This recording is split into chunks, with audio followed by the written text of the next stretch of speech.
Hello friends, कैसे हो सब लोग। तो दोस्तों, आज जो सीटेट की क्लास है, इस क्लास में हम जेंडर लिंग पर चर्चा करने वाले हैं। आज जो हम लिंग पढ़ेंगे, देखिए जेंडर होता क्या है।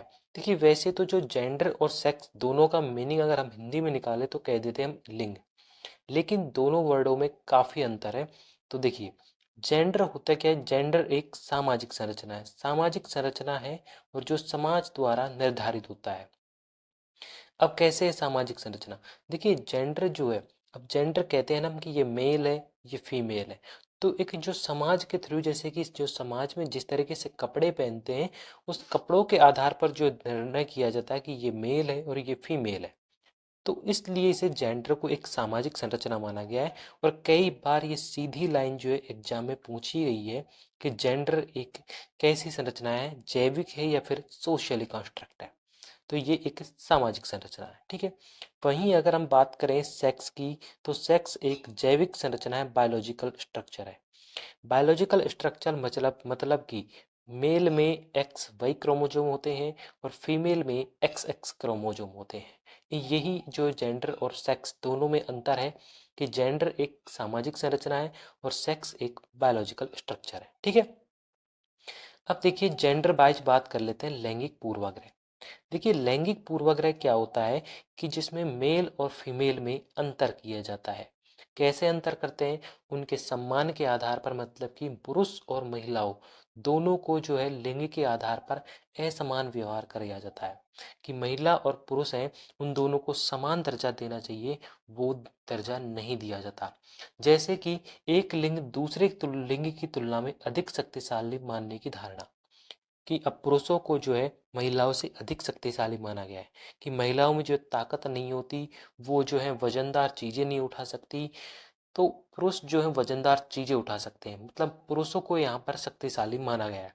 तो शक्तिशाली पुरुषों को माना गया है, तो महिलाओं को कमजोर माना गया है। तो अंतर हो गया, और इस तरीके का जो असमान धारणा है वो क्या होती है, लैंगिक पूर्वाग्रह, जेंडर बाइज होता है, ठीक है।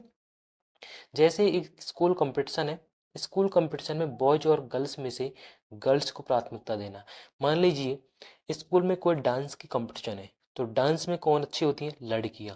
तो यहाँ पर असमान व्यवहार करना, असमान लिंग के आधार पर, कि लड़कों को कहाँ ही नाचना आता होगा, डांस नहीं आता होगा लड़कों को। तो इस तरीके से जो असमान व्यवहार है वो जेंडर वाइज कहलाता है, ठीक है। अब एक शिक्षक जो होता है, उसको लड़का हो चाहे लड़की हो, दोनों को बराबर मानना चाहिए, दोनों के साथ समान व्यवहार करना चाहिए, उनमें कोई अंतर नहीं करना चाहिए, ठीक है। अब बात करते हैं हम रीजन्स ऑफ जेंडर्स वाइज, मतलब कि लैंगिक पूर्वाग्रह किस किस कारण से होता है। जो धारणाएं चली आ रही हैं, उनमें से कौन कौन से कारण है कि जेंडर वाइज होता है, कि पुरुषों और महिलाओं में जो असमान व्यवहार किया जाता है, उसके क्या क्या कारण है।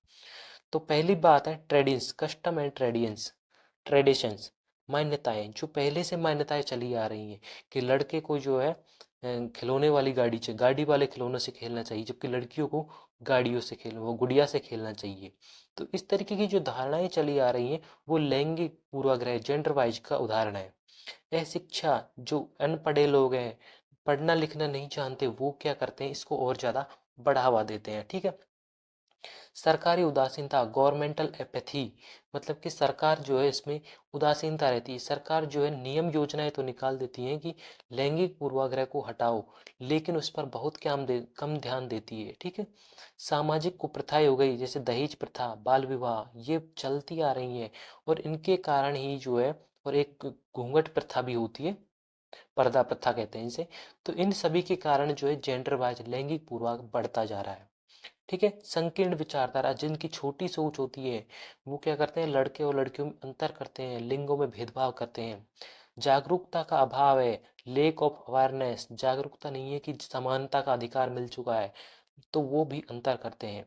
मनोवैज्ञानिक विचारधारा हो जाती है, ठीक है। दोषपूर्ण शिक्षा, अगर शिक्षा दोषपूर्ण होती है, शिक्षा में जब शिक्षक जो है, एक शिक्षक अगर लड़के और लड़की में अंतर करता है, तो वो उसी तरह की दोषपूर्ण शिक्षा ग्रहण करते हैं, और वो आगे होकर बड़े होकर भी जो महिला और पुरुषों में भी अंतर करते हैं, ठीक है। अब है कि जेंडर वाइज इससे बचने के क्या तरीके हैं, किस तरीके से इससे बचा जा सकता है। देखिए पहली बात, बचाव कैसे कर सकते हैं कि जन शिक्षा का प्रसार हो, मतलब कि लोगों को जो है शिक्षा के रूप में लिए प्रसारित करी जाए, शिक्षा को पढ़ने के लिए प्रसार करें। जब बच्चे पढ़ेंगे तो वहाँ पर जो जेंडर बायस से बचने के तरीके मिलेंगे उन्हें, क्योंकि पुरुष और महिला दोनों को जो है समानता का अधिकार है, दोनों ही समान है। जागरूकता मिलनी चाहिए, ठीक है। बालिका शिक्षा का विकास हो, कहते हैं ना कि महिलाओं को बाल विवाह हो जाता है, दहेज प्रथा है, पर्दा प्रथा है, तो बालिकाओं को सबसे अधिक शिक्षा पर ध्यान दिया जाना चाहिए। शिक्षा प्रणाली में भी सुधार करें, दोषपूर्ण शिक्षा, उसमें एक जो टॉपिक है वो जेंडर वाइज का भी जोड़ा जाए, ये नहीं कि पाठ्यक्रम में जोड़ नहीं जाना चाहिए, ताकि उससे बताया जाए कि पुरुष और महिला दोनों समान है, ठीक है। बालिकाओं हेतु व्यावसायिक विद्यालयों की स्थापना की, बालिकाओं कहते हैं ना कि बालिकाएं, लड़कियां जो होती हैं वो कुछ नहीं करती, सिर्फ लड़के बाहर जाके काम करते हैं, तो वहाँ पर जो है व्यावसायिक विद्यालयों की स्थापना की जाए, चाहे उन्हें दर्जी का काम सिखाया जाए, टेलरिंग का, या फिर जो है आगे कोई बिजनेस के रिलेटेड कोई काम बताया जाए, कुछ भी जो काम उन्हें विद्यालयों में थोड़ा मोड़ा छोटा सिखा देना चाहिए, बड़ा काम भी धीरे धीरे सीख जाएंगे, ठीक है। सामाजिक कुप्रथा पर रोक, दहेज प्रथा, बाल विवाह जो है, पर्दा प्रथा, इन सभी पर रोक लगनी चाहिए, ताकि वो भी जो बाल लड़कियां हैं, जो महिलाएं हैं, वो भी आगे बढ़ सके और जेंडर बायस से बच सके।